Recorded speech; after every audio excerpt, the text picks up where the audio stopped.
3.1운동을 유네스코 세계 기록유산으로 등재하는 사업도 본격 추진합니다. 보훈처는 3.1운동을 널리 알리고 보존하기 위해 관계부처와 협의를 진행하겠다고 밝혔습니다.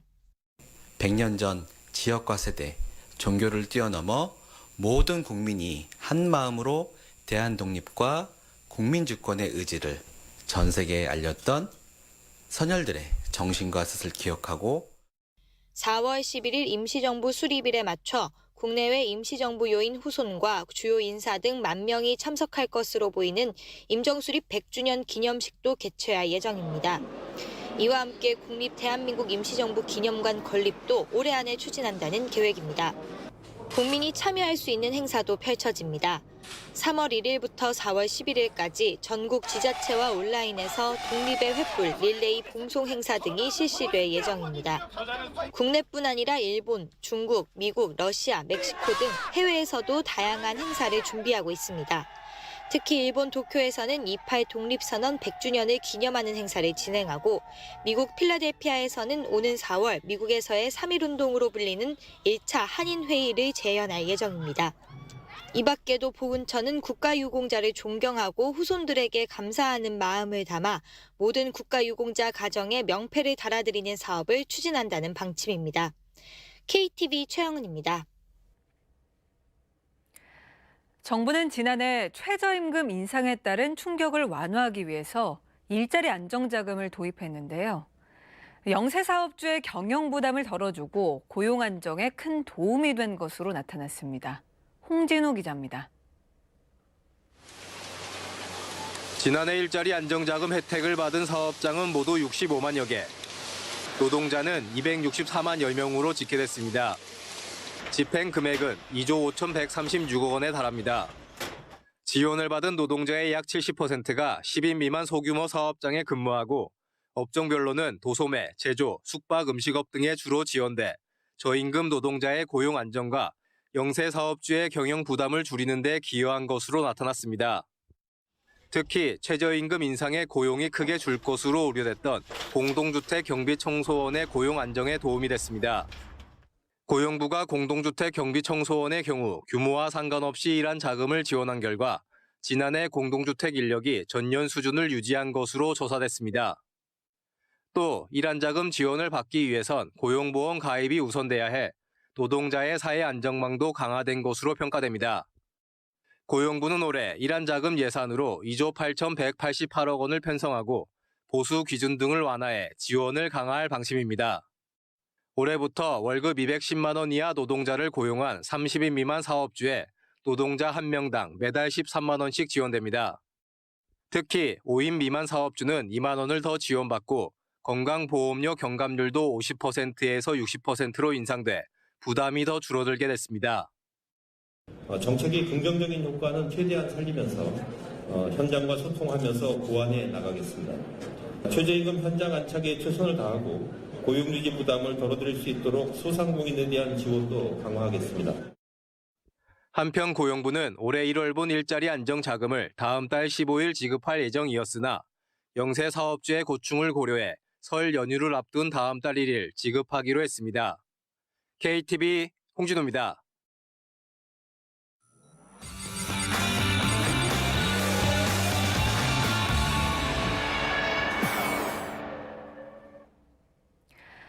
이낙연 국무총리가 오늘 열린 국무회의에서 부동산 공시가격을 현실에 맞게 조정하는 것이 불가피하다고 말했습니다. 모두 발언 주요 내용 들어보겠습니다. 정부는 부동산 공시가격의 현실화를 추진하고 있습니다. 고가 부동산은 저가 부동산에 비해 공시가격 반영률이 낮았고 시세도 올랐으므로 공시가격을 현실에 맞게 조정하는 것이 불가피합니다. 그러나 대다수 서민주택은 시세가 크게 오르지 않았고 공시가격 반영률도 상대적으로 높았으므로 더 많이 배려해야 한다고 생각합니다. 건강보험료를 포함한 사회보험료도 마찬가지입니다. 그래도 국민들께서는 걱정을 하실 것입니다. 국토교통부와 기획재정부는 공시가격 현실화로 세금과 건강보험료 등이 어떻게 변하는지 국민께 소상히 알려드리시기 바랍니다. 공시가격 조정으로 기초연금이나 기초생활보장 등 사회복지급여가 줄어들 것을 염려하시는 국민도 계십니다.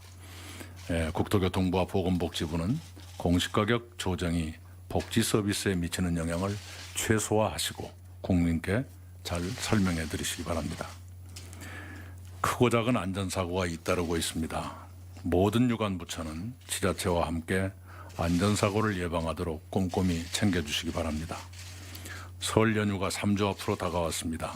국민들께서 가족, 친지들과 흐뭇한 명절을 지내시도록 정부가 미리 준비해 드려야 되겠습니다. 안전한 연휴가 되도록 귀성객 수송, 재난 대비, 응급의료 등 비상대응 체계를 빈틈없이 갖추어 주십시오. 채소와 축산물의 가격은 대체로 안정돼 있으나 작년 여름 폭염으로 생산이 줄어든 사과나 배 같은 일부 제수용품은 비싸졌습니다. 차례상 부담이 최소화되도록 수급 안정과 가격 관리에 만전을 기해 주시기 바랍니다. 작년 한 해 동안 체불 임금이 전년보다 19.3%, 체불 근로자는 7.6% 늘었습니다. 노동자들이 임금을 받지 못하거나 중소기업들이 하도급 대금을 못 받는 일이 없도록 철저히 점검해야겠습니다.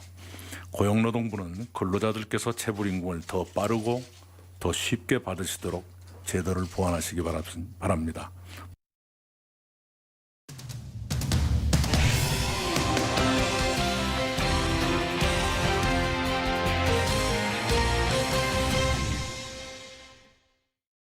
농업을 통해 도움이 필요한 지역 사람들에게 돌봄과 교육, 일자리를 제공하는 사회적 농업. 사회적 농업 활성화를 위해 농식품부는 2019년도 신규 사업자를 선정했는데요. 먼저 충북 청주에 위치한 당나무와 종이. 갤러리 안 곳곳에는 한지 공예품들과 나무 순결이 살아있는 종이들이 가득한데요. 앞으로 이곳에선 지역 청소년들과 당나무 재배부터 닭종이 생산까지의 과정을 함께하며 농업의 가치를 알릴 예정입니다.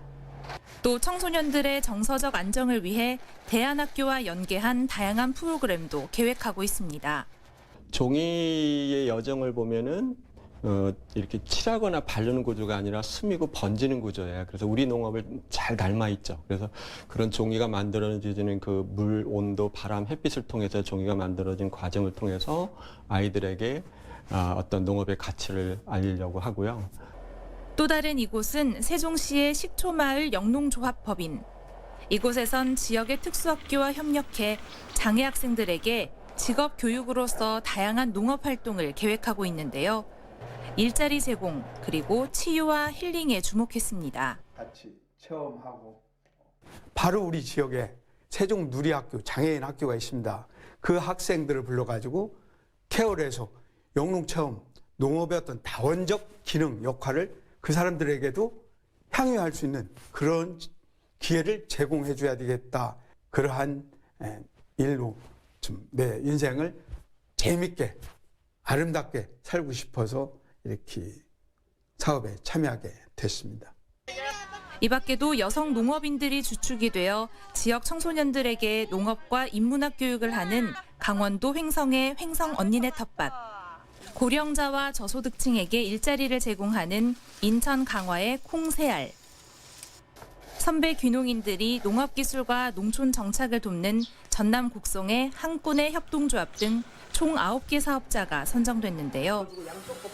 농식품부는 사회적 농업 활동비와 네트워크 구축비, 시설 개선비 등을 지원하고 사회적 농업 협의체의 확대 운영과 온라인 플랫폼 구축 등 앞으로 관련 제도 발굴과 지원에 더욱 힘쓰겠다고 밝혔습니다.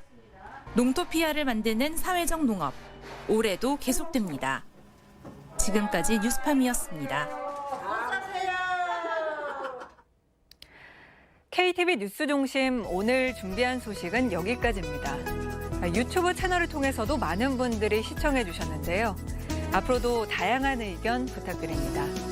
뉴스를 마칩니다. 여러분 고맙습니다.